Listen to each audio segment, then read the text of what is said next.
Right now, when I say HIV or AIDS, what's the first thing that pops into your mind? Probably death, right? Or at least sickness. AIDS, acquired immune deficiency syndrome. No one with AIDS has been cured. AIDS is now the leading cause of death among young people in this country. And we have no cure. And worse than that is that the mortality rate is really astronomical. Everyone was discriminated against. Everyone thought it was like a homosexual, gay, male disease. A lot of myths began to spread. I remember when people said you could get it from touching someone if there was perspiration on their arm. You could get it from breathing air that hugging someone, casual contact, even though the overwhelming evidence indicated that was not the case. But at weekly meetings on AIDS, the doctors tell other hospital workers there is no danger if the proper precautions are followed.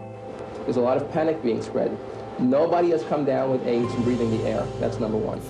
Eye-opening to know that like the doctor who came in to treat him, he was afraid, put on like a bunch of protective gear, and just assumed that he would get the infection just from touching him. But obviously, just from learning everything about HIV and AIDS, I know that it takes more than just touching a person to become infected with the virus. HIV could be transmitted through blood transfusions, and that women can get HIV and pass it on to babies in the womb or through breast milk. Intravenous drug users who share needles are also at high risk. Ryan White was a so-called innocent victim of AIDS. That was a polite way of saying that he wasn't gay or an intravenous drug user. He got the disease from a bad blood transfusion. By the end of his life, he also got a lot of compassion, but it was awfully late coming. They marked my folders.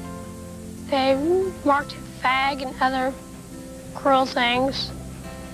I was talking about, they accused you of what, spitting on the vegetables or something? Yeah, spitting on vegetables and taking bites out of cookies and putting them back. Their fear just took control of them, and they just believed what they wanted to believe.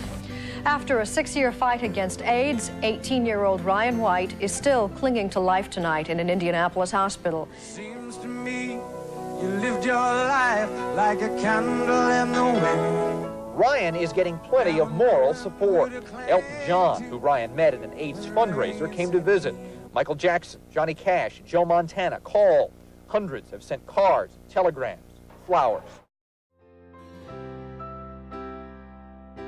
I'm a member of IU Dance Marathon, which was created the spring following Ryan's passing, when he would have been a student that fall, joining the Hoosiers here in Bloomington. And so his best friend, Jill Stewart, set up the marathon to honor him and his legacy, and also encourage people to continue donating to the cause. Ryan's story is special because not only was his diagnosis something that affected his immediate family and their ability to care for him medically, but it also affected their ability to support him emotionally and mentally, as well as the community. And it all stemmed from this ignorance about how the disease was contracted and how Ryan was handling it. And so creating that education piece along with the philanthropic side of things is something neat that IUDM uniquely accomplishes. Brave men and women are coming out of the shadows to tell their stories. I was 17 at the time, and I contracted HIV from the very first person that I ever dated when I came out. My family has been instrumental in me getting back to the person that I was. In the very beginning, my family did struggle because they had that image of HIV and AIDS from the early 80s where people were just dying left and right. And to be honest, my mother, she didn't know how to take it. She wasn't afraid of the disease or the illness. Her biggest fear was of losing me. And again, in the beginning, being so sick, I can understand where that was a real concern for her. And I have to tell you in all sincerity that my mother is probably one of my biggest heroes in terms of being able to overcome the stigma of having someone close to them with HIV and AIDS.